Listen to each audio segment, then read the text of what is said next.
No estamos en tiempo de colegio, pero ¿qué pasa si los temblores continúan cuando nuestros niños estén en el colegio? Para eso queremos hablar con el prevencionista de riesgos, el profesor Pedro Abarca.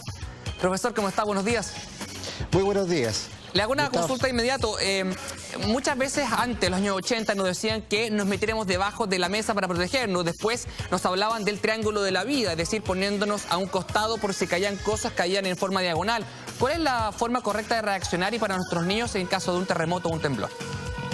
En el momento del sismo, cuando se está desarrollando el sismo, lo mejor es inmediatamente colocarse debajo de la mesa. O bien, si no existe un elemento como una mesa que nos pueda proteger de la cabeza y el cuerpo y la integridad del cuerpo, buscar un triángulo que nos permita, o sea, un objeto que nos permita ubicarnos debajo de él en caso que se nos caiga algún tipo de elemento encima.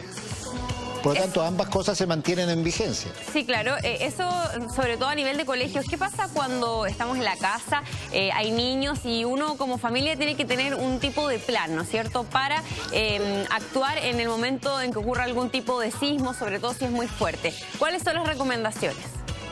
Bueno, la recomendación en primer lugar es ubicarse en un lugar, haberlo hecho previamente, ubicar lugares que sean seguros.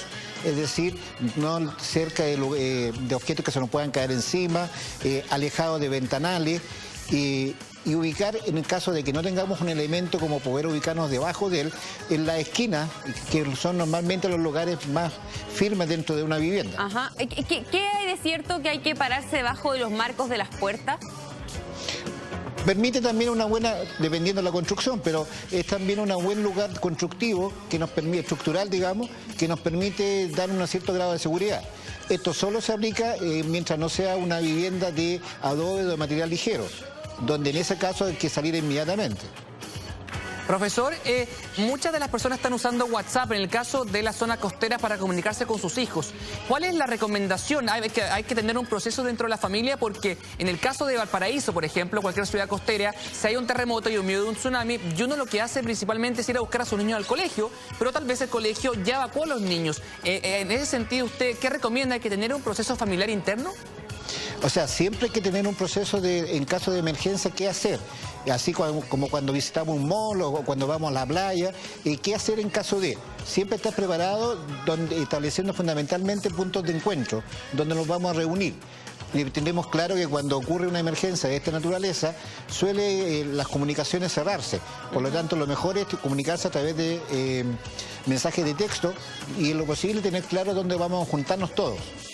Abrir las puertas también sería una recomendación al momento en que hay un temblor, para que estas de repente uno tiene miedo de que puedan sellarse y después uno no pueda salir. Bueno, generalmente se dejan las puertas abiertas en caso de que justamente que se pueda producir algún tipo, rara vez puede ocurrir, pero en caso que se pueda producir una juntura, o sea, un sellamiento, normalmente se abre la puerta y no se sale hasta que no sea seguro salir, es decir, una vez que haya pasado el sismo. Profesor Pedro Abarca, profesor de Prevención de Riesgos de la UBO, muchas gracias por estar con nosotros esta mañana. Gracias a ustedes, pues. Buenos días.